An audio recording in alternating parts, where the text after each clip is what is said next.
Woman alone in the frozen wilderness finds something that changes everything. A child, half buried in the snow, still breathing. As the storm rages, her decision to save the baby will set in motion a chain of events that draws the attention of a Navajo chief riding through the night. Thank you so much for watching and for all your comments. Let me know at the end if you like the story and where you're watching from and why you're following this. Sarah Miller pulled her woolen coat tighter against the bitter cold as the snowstorm intensified around her small cabin. The winter of 1876 had been particularly harsh in the Arizona Territory, and as the only nurse within 50 miles of the settlement, she had grown accustomed to making emergency calls regardless of weather. Tonight was different, though. The pounding on her door at midnight had revealed Tom Blackwood, a local rancher whose property bordered Navajo land. "Miss Miller," he gasped, his beard crusted with ice. "Found something you ought to see. Was checking my north fence line when I heard crying. Thought it was a coyote at first." Sarah grabbed her medical bag. "What did you find, Mr. Blackwood?" "A baby. Indian baby, wrapped in blankets but half buried in snow. No tracks around. Storm covered him. Don't know how long it's been there." He shook his head. "Brought it to my place. My wife's keeping it warm, but it don't look good." The journey to the Blackwood Ranch was treacherous. The snow had already piled knee-deep in some places, and the biting wind made conversation impossible. Sarah's mind raced with questions. Who would leave a child alone in such conditions? Was it an accident or abandonment? When they finally arrived, Martha Blackwood met them at the door, cradling a small bundle near the fireplace. "She's alive, but barely," Martha whispered as Sarah rushed forward. Unwrapping the blankets revealed a beautiful Navajo infant girl, perhaps 6 months old. Her bronze skin had a bluish tint from the cold, but her dark eyes fluttered open at Sarah's touch. The baby wore traditional Navajo garments, and around her neck hung a small turquoise pendant. "She's suffering from exposure," Sarah said, examining the child thoroughly. "But I don't see any injuries. We need to warm her slowly." She instructed Martha to prepare a lukewarm bath while she mixed herbs for a medicinal tea. "Where's her family?" Sarah asked as she worked. "Did you see any signs of a camp nearby?" "Nothing," Tom replied, pacing by the window. "Been skirmishes with the Navajo lately. Army's been pressuring them. Maybe her folks were on the move and got separated somehow." Sarah carefully fed the baby drops of the herbal tea, relieved when the little one accepted it. "We need to notify the authorities," she said. "And the Navajo. Her family must be looking for her."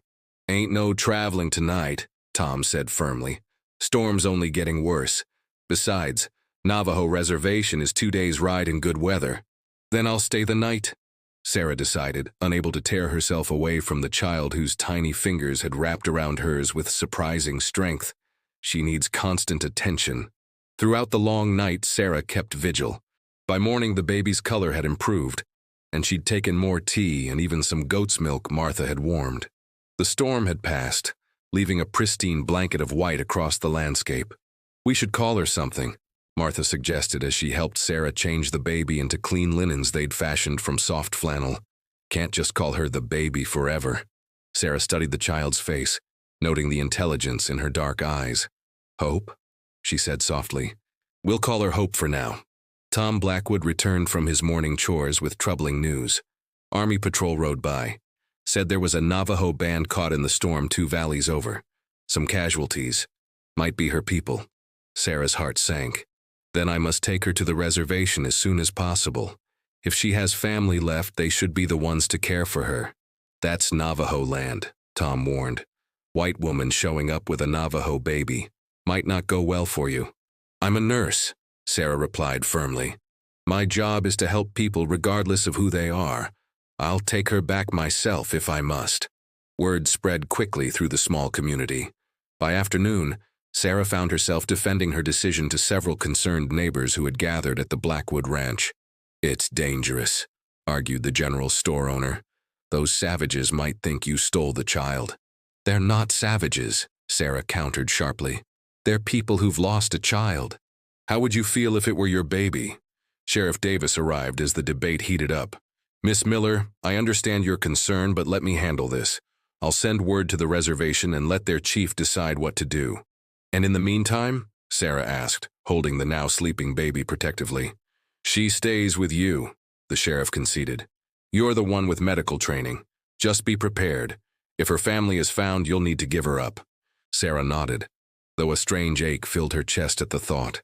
In just one day, she'd grown attached to the quiet, resilient child who had survived against impossible odds.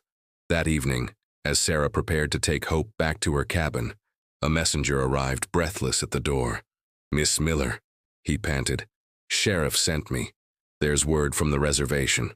The chief himself is riding this way with a small party. Should arrive by tomorrow." Sarah looked down at the sleeping infant in her arms. "Thank you," she said quietly. "Please tell the sheriff I'll be ready to receive them." As she settled Hope into a makeshift cradle beside her bed that night, Sarah whispered, "Your people are coming for you, little one. Your chief is riding through the night just to see your face."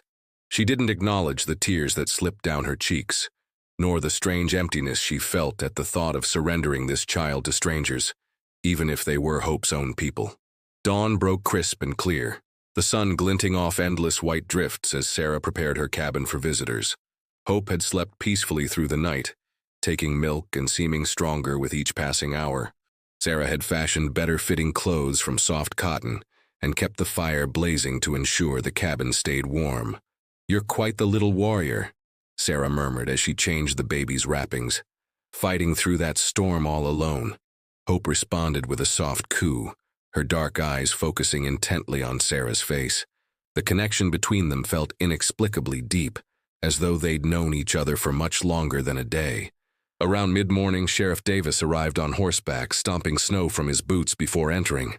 "They're coming," he announced without preamble. "Chief Manuelito himself, with 3 warriors and a woman. About an hour out." Sarah's heart raced. "Chief Manuelito? I've heard stories about him. Strong leader, signed the treaty with the government in '68, the sheriff confirmed. Been working to keep peace, though it hasn't been easy with the army pushing boundaries." He glanced at Hope, now sleeping in her cradle. "How's the little one?" "Recovering well. She's strong." Sarah hesitated. "Do you know if they found her parents?" The sheriff's expression darkened. "Based on what I gathered, a small family group was caught in the storm. Parents didn't make it. Baby went missing during the blizzard. They assumed the worst." Sarah closed her eyes briefly, absorbing the tragic news. Hope was an orphan then. The woman coming with them. Could she be a relative? Possibly. Or maybe just someone who can care for the child. He placed his hat back on. "I'll be back when they arrive. Thought you might want some time to prepare yourself." After he left, Sarah sat beside Hope's cradle, watching the steady rise and fall of her tiny chest. "You've lost so much already," she whispered. "But you're not alone. Your people haven't forgotten you." The sound of approaching horses broke the stillness an hour later. Sarah gathered Hope in her arms and stepped onto the porch, heart pounding as 5 riders approached her cabin. Sheriff Davis rode ahead, followed by 4 Navajo on sturdy ponies. The central figure wore a traditional blanket draped over his shoulders, his long hair bound with a headband, his face weathered but dignified. Even without introduction, Sarah knew she was looking at Chief Manuelito. The riders dismounted, and Sheriff Davis made formal introductions. "Miss Sarah Miller, this is Chief Manuelito of the Navajo Nation. Chief, this is our settlement's nurse who's been caring for the child." The chief stepped forward, his dark eyes intense as they moved from Sarah to the bundle in her arms. When he spoke, his English was measured but clear. "We have ridden far to see if what we heard is true. May I?" He gestured toward Hope. Sarah carefully pulled back the blanket to reveal the baby's face. A sound of recognition came from the woman who had accompanied them, now moving closer. "This is Nijoni," the chief introduced her. "She is the child's aunt. The baby's name is Azzuon Nats-Elid, she who survived." Nijoni approached with tears in her eyes, speaking rapid Navajo as she gently touched the baby's cheek. The chief translated. "She says the child looks like her sister. She thanks the spirits for protecting her." Sarah swallowed the lump in her throat. "Please come inside where it's warm. I can tell you how we found her." Inside the cabin, Sarah related the full story while serving coffee to her guests. The 3 warriors remained mostly silent, occasionally conferring with the chief in their language. Nijoni stayed close to Hope, examining the infant with gentle hands while Sarah explained the medical care she'd provided. The storm separated many families, Chief Manuelito explained. This child's parents were trying to reach shelter when the snow became too deep. They were found yesterday, having given their lives trying to protect their daughter. His expression reflected deep sorrow. They had wrapped her in their warmest blankets and placed her in a sheltered spot, but somehow she was carried away by the wind, or perhaps animals. She was meant to live, Nizoni said in accented English, looking up from the baby. The spirits guided her to one who could save her. Chief Manuelito studied Sarah thoughtfully. Few white women would ride into a blizzard to save a Navajo child. I'm a nurse, Sarah replied simply. I wouldn't turn away any child in need. And yet, he observed, I see more than duty in your eyes when you look at her. Sarah couldn't deny it. In just over a day, Hope, or Astzonatsilid, had claimed a piece of her heart. She's a remarkable child. She must return with us, the chief said, though his tone was gentle. Her place is with her people, with her mother's sister who can teach her our ways. Of course, Sarah agreed, though her arms tightened involuntarily around the baby. I never questioned that. Nijoni seemed to sense her distress. She spoke to the chief, who nodded before turning back to Sarah. Nijoni suggests that you might visit the child on our reservation. She recognizes the bond that is formed and believes it would be wrong to sever it completely. Sarah's heart leapt. I would be honored, but would I be welcome? I know relations between our peoples have been strained. You saved one of our children, Chief Manuelito said with dignity. That makes you a friend of the Navajo. The conversation continued as they discussed practical arrangements. The Navajo would camp nearby for the night and depart with the baby in the morning. Sarah provided supplies for their journey, extra blankets, goat's milk, and herbal remedies in case the baby developed a cough from her exposure. As evening approached, Nijoni remained behind with Hope while the men went to establish their camp. Left alone together, the two women overcame the language barrier through their shared concern for the child, with Sarah demonstrating how to prepare the milk and which herbs helped soothe the baby's occasional fussiness. You have healer hands, Nijoni observed, watching Sarah mix a mild medicinal tea. Our people respect such gifts. I was taught by my grandmother, Sarah replied, realizing with surprise that this was the first time she'd mentioned her family to anyone in the settlement. She knew the healing properties of many plants. Nijoni nodded thoughtfully. Perhaps the Great Spirit guided this child to you because you share this understanding with our medicine people. When the chief returned, he brought a small gift, a handcrafted bracelet of silver and turquoise. A token of our gratitude, he explained, presenting it to Sarah, and a reminder that you now have friends among the Diné. That night, Sarah slept little, treasuring each moment with the child who would leave in the morning. Before dawn, she wrote a detailed account of the baby's care and preferences, how she liked to be held, which sounds soothed her, how much milk she typically took. The simple act of writing these notes made the impending separation feel more real, and Sarah found herself wiping away tears. I will see you again, she promised the sleeping infant, and I'll always remember how you came into my life during the worst storm of winter, bringing unexpected light. Morning arrived too quickly.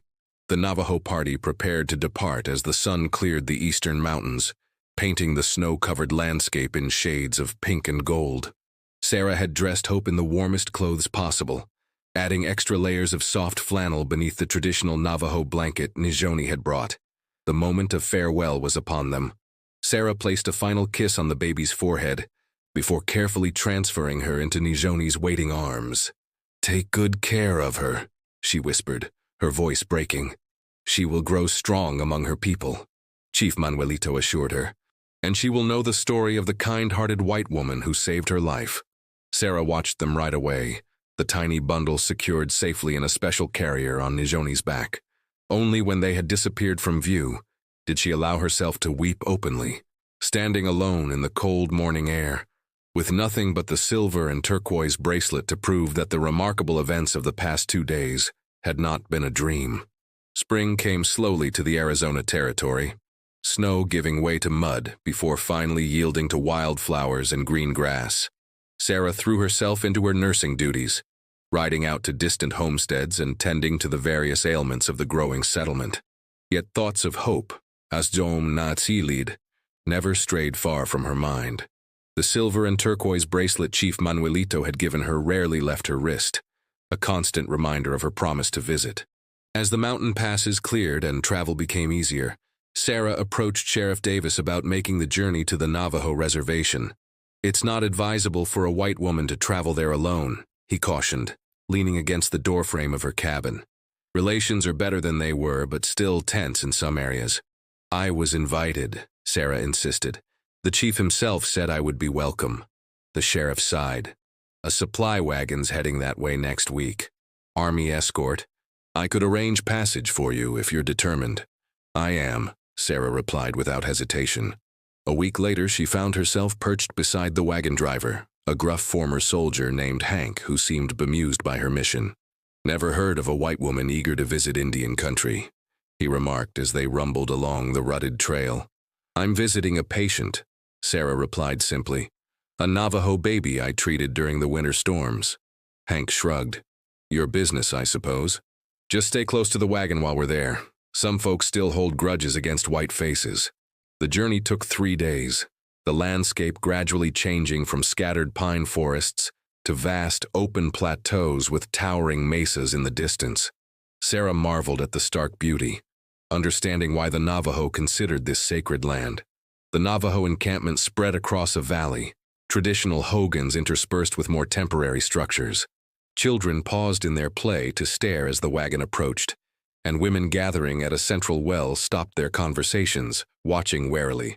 A young Navajo man rode out to meet them. After a brief exchange with the soldiers accompanying the wagon, he approached Sarah. "You are the healing woman?" he asked in accented English. Sarah nodded. "Yes. I've come to visit the child found in the snowstorm. Astzo Natsilid. Chief Manuelito invited me." The young man nodded. "I am Quito, nephew of the chief. He told us to watch for you." He gestured toward the camp. "Nijoni waits with the child."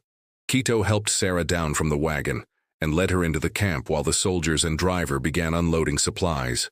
Many eyes followed her progress, some curious, others suspicious. Sarah kept her head high, focusing on the purpose of her visit rather than her own discomfort at being the center of attention. They arrived at a well-kept hogan, where Nijoni emerged with a broad smile, cradling a much-changed hope in her arms. The baby had grown considerably, her thin face now rounded, her dark eyes alert and curious. "The healing woman returns," Nijoni greeted her warmly. "Come see how she thrives." Sarah's heart swelled as she stepped forward, drinking in the sight of the healthy, growing child. "She looks wonderful," she managed, emotion threatening to overcome her. Hope stared at Sarah intently before breaking into a gummy smile that melted any remaining reserve. When Nijoni transferred the baby to Sarah's arms, the familiar weight and warmth brought tears to her eyes. "She remembers your spirit," Nijoni said confidently. "Children know these things."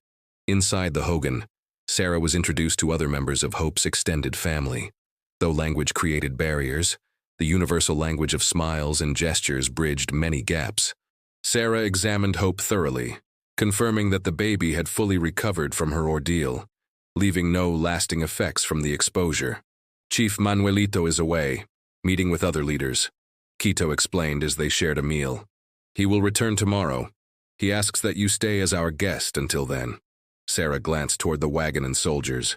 "My escort is leaving today. We will ensure your safe return," Quito promised. "The chief wishes to speak with you himself." Despite some misgivings, Sarah agreed to stay. That night, she slept in Nijoni's hogan, with Hope nestled between them on the soft bedding. In the close quarters, with the rhythmic breathing of the baby beside her, Sarah felt a peace she hadn't experienced in years. Morning brought new experiences as Sarah was invited to join the women in their daily activities. She helped gather water, watched the intricate process of weaving that was underway on Nijoni's loom, and observed as older children practiced their lessons under the watchful eye of an elder. "Our ways are different," Nijoni commented as they worked, "but we share the same hopes for our children." All mothers want their children to be safe and happy, Sarah agreed, watching Hope as she played with wooden toys carved by one of her uncles. You have no children of your own? Nijoni asked. Sarah shook her head. No. I was engaged once, but he died in the war. I became a nurse after that. Nijoni nodded solemnly. Loss shapes our paths. I lost my husband to sickness 2 winters ago. Now I raise my sister's child as my own. Their shared understanding of grief created a deeper bond between them as the day progressed. By afternoon, several other women had joined their circle, curious about Sarah's medical knowledge. She found herself explaining basic treatments for common ailments, while they shared traditional Navajo remedies. The exchange was enlightening for both sides. Chief Manuelito returned near sunset, riding in with several other men. He greeted Sarah with formal courtesy, thanking her for accepting his invitation. Your visit honors us, he said as they gathered around the communal fire that evening. And it shows wisdom. Our peoples must learn to understand one another if we are to live in peace. I came for hope, for Astzoao Nats Elid, Sarah admitted, but I'm grateful for the chance to learn more about your people. The chief studied her thoughtfully. You have a good heart. Our medicine woman says the same. She has been watching you with our women today. Sarah glanced toward an elderly woman sitting apart from the others, her face deeply lined, her eyes sharp and assessing. The medicine woman nodded slightly in acknowledgement. She believes you have been sent for a purpose, the chief continued, that your coming here was meant to be, just as the child's survival was meant to be. I'm not sure I understand, Sarah replied. Our people stand at a crossroads, Chief Manuelito explained. The old ways of fighting bring only sorrow. New ways must be found. He gestured toward Hope, now sleeping peacefully in Nijoni's arms. This child saved by your hands connects our worlds. The conversation shifted to practical matters. The health of the tribe, concerns about government policies and conditions on the reservation. Sarah listened carefully, gaining new perspective on the challenges faced by the Navajo. Before retiring for the night, the chief made an unexpected proposal. Our people need healing knowledge. Would you consider returning, perhaps staying longer? Teaching our women some of your medicine ways while learning ours? The invitation caught Sarah by surprise. I would need to make arrangements, she said carefully. My duties in the settlement? Consider it, he urged. The summer would be a good time. You would be welcome as a friend of our people. That night, as Sarah again shared Nijoni's hogan, she pondered the chief's words. The idea of spending extended time among the Navajo both excited and intimidated her. What would people in the settlement think? Would they understand her desire to build this bridge between cultures? More importantly, could she bear to form an even stronger attachment to Hope, knowing the child would never truly be hers? Morning brought clarity with the dawn. As Sarah watched Hope awakening, stretching tiny arms toward the light filtering through the Hogan's smoke hole, she knew her decision was already made. Some connections transcended conventional boundaries. This child had changed her life in ways she was only beginning to understand. When Chief Manuelito came to bid her farewell, Sarah accepted his invitation. I will return with the summer, she promised, and I will bring medical supplies to share with your people. The chief nodded approvingly. You walk a brave path, Sarah Miller. Few of your people would choose to know us as you do. Few have been given the gift I was, she replied, looking toward Hope, who was watching their exchange with solemn eyes. Sometimes the greatest storms bring unexpected blessings. As arrangements were made for her journey back to the settlement, Sarah spent one last precious hour with Hope and Nijoni. The baby now reached for her confidently, recognizing her as someone familiar and safe. I will return, Sarah promised, pressing her cheek against Hope's soft hair. And we will build a future where you can walk proudly in both worlds. Nijoni, understanding the emotion of the moment, placed a hand on Sarah's shoulder. Until summer then, my sister, she said simply. Sarah mounted the horse provided for her journey, a sturdy pony accompanied by Keto, and 2 other Navajo men who would ensure her safe return. As they rode away from the camp, she turned for one final glimpse of Nijoni standing with Hope outside their hogan, the morning sun illuminating their figures against the ancient landscape that had witnessed countless human stories unfold across its timeless expanse. Summer arrived with blazing intensity, turning the Arizona territory into a shimmering landscape of heat and dust. As promised, Sarah made preparations to return to the Navajo reservation, facing mixed reactions from the settlement. "You're doing what?" exclaimed Martha Blackwood when Sarah explained her plans over tea. "Spending the whole summer with the Navajo. Have you lost your senses?" "I gave my word," Sarah replied calmly, packing medicinal herbs into small cloth pouches. "And there's much we can learn from each other." Sheriff Davis proved unexpectedly supportive. "Chief Manuelito is trying to build peace," he commented when she informed him. "If more folks on both sides made efforts like this, maybe we'd have fewer problems." Tom Blackwood offered to escort her himself. "Least I can do," he insisted. "After all, I'm the one who brought that baby to you in the first place." The journey seemed shorter this time, perhaps because Sarah's anticipation made the miles pass quickly. They arrived at the reservation to find it transformed by summer. Gardens flourishing behind the hogans, children playing in the shade of scattered junipers, women working at outdoor looms to take advantage of the abundant light. Nijoni rushed to greet her, Hope perched on her hip. The baby, now nearly toddling, reached for Sarah immediately, a gesture that warmed her heart beyond measure. "She remembers," Sarah whispered, taking the child into her arms. Hope patted her face with chubby hands, babbling in a mixture of baby talk and Navajo words she'd begun to learn. Chief Manuelito welcomed Sarah formally before the assembled community that evening. "The healing woman returns as she promised," he announced. "She brings knowledge to share and comes with an open heart to learn our ways. We welcome her as a friend of the Diné." A special dwelling had been prepared for Sarah, a traditional hogan, but furnished with items that acknowledged her different customs, including a table and chair and a bed raised off the ground. The thoughtfulness of these arrangements touched her deeply. The summer unfolded in a pattern of work and learning. Each morning, Sarah joined the medicine woman, whose name she learned was Naba, to study traditional Navajo healing practices. The elderly healer spoke little English, but with Nijoni often translating, Sarah gained invaluable insights into the herbs, minerals, and spiritual practices that formed the foundation of Navajo medicine. In return, Sarah held regular sessions teaching basic nursing skills, wound treatment, fever management, safe childbirth practices. Women gathered eagerly, asking thoughtful questions and sharing their own experiences. The exchange benefited both sides, creating a repertoire of blended knowledge that drew from the best of both traditions. Throughout these busy days, Hope remained the center of Sarah's attention during her free moments. The child had begun walking unsteadily and attempted new words daily. Sarah delighted in these milestones, documenting them carefully in a journal she'd brought. "She grows between two worlds," Nijoni observed one evening as they watched Hope playing with other children. "This is both blessing and challenge." "What do you mean?" Sarah asked. "She will know your medicine ways and ours, the stories of your people and the traditions of the Diné." Nijoni's expression grew thoughtful. "Such children can build bridges where others see only walls." July brought the ceremony of the child's first laugh, an important milestone in Navajo culture. Sarah was invited to participate alongside the family, an unprecedented honor for an outsider. The celebration centered on Hope's first real laugh, which tradition held would determine who would host the gathering and distribute salt to the guests. When Hope burst into peals of laughter at a game Sarah played with her, the honor fell to Sarah herself. "Now you are truly part of her story," Keto explained as Sarah distributed small portions of salt to each guest as custom dictated.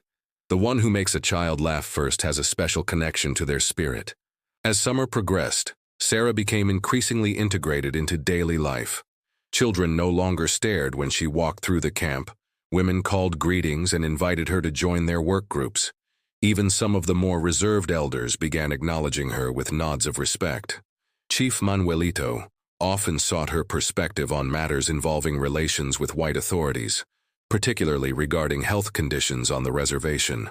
Their discussions grew into a friendship based on mutual respect and shared concern for the future of both communities. "Your people fear us because they do not know us," he remarked during one such conversation, "and we fear them for the same reason."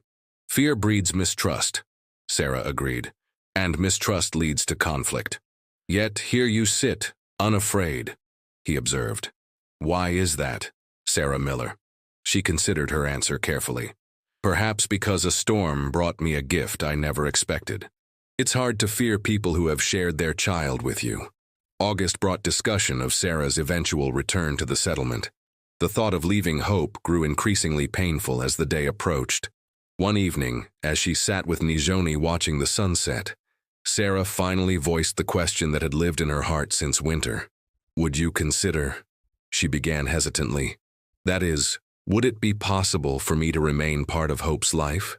Not just occasional visits, but something more permanent? Nijoni didn't seem surprised by the question.